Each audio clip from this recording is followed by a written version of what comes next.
Goodnotes, Notability versus Notion. Let's start with Goodnotes. Now, Goodnotes is a digital handwriting app designed primarily for iPad and Apple users. It mimics the feel of real books while offering powerful organization and annotations tools. It's great for students who has even the slightest knowledge of the creatives and planners who love free-form writing. Now let's talk about its pros and cons. First, it's the pros. Now, first, it has beautiful paper-like writing experience. So, for good notes, you have the educations. For products, you have the pricings and features. So, next is it creates customizable notebooks with covers and templates. They also have handwriting, recognition, and search, which is actually will you will notice if you try the device itself. But in the website, you can see some features or some designs that showcases that data. Now, they also have folder system for deep organization. So as you can see here, they have the folders for organization. They also have flashcard and sturdy tools. They also offer matte and shape tools, universal access like for iOS, Android, and Windows Beta. So it's available in multiple devices.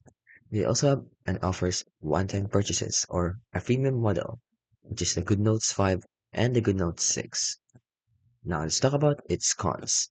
They offer no audio recording though, so unlike Notability, they have no audio recording. They also have no rich text typing or task management tools.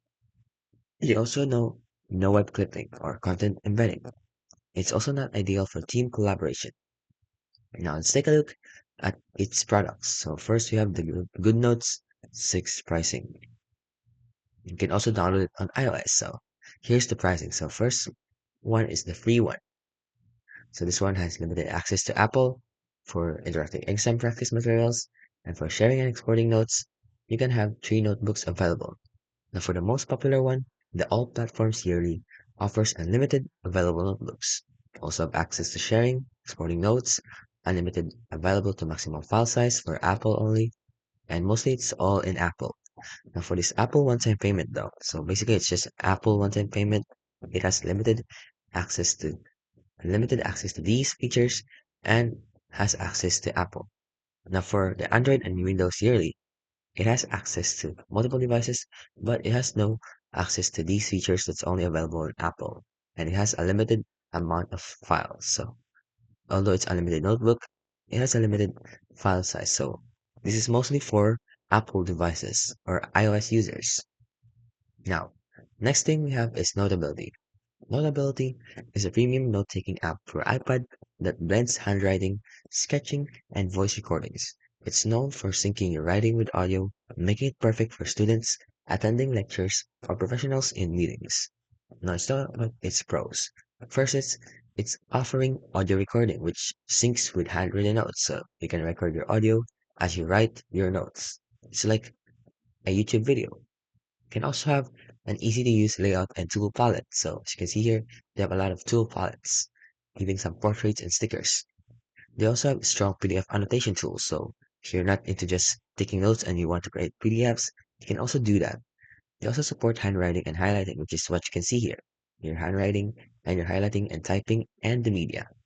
They also have a split screen multitasking feature. So it's not just if you want to watch a video, you can just split screen and then do the work. They also offer simple export and sharing options. They also sync via iCloud, and it is one of the best for lecture note taking. The problem is though, or the cons is, it's only available on the ecosystem of Apple. So there's no Android or no Windows. So it's mostly used on Apple. So Notability is mostly used on iPads or probably iPhones. And it also offers limited templates compared to GoodNotes. So although they have a lot of templates, there's still limited amount compared to GoodNotes. And you need a subscription model after the free tier. So after you get the app for free, you need to pay for the subscription model. And lastly, it has a less customization in notebook styles. So let's check the subscriptions, how much it costs. So here is the first one, which is free to use, and the plus version. So the price varies by region. So if you get the app, you should be able to see the price based on your region. So these are the features that it offers once you get the plus version or the plus plan. And you can see here they have a lot of good reviews despite the problem that you need to pay for it. They still offer good regions and notes and features. So while we're done with that, let's take a look at Notion.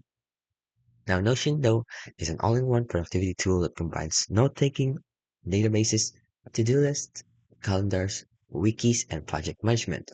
It's ideal for typed notes, content planning, and team collaboration.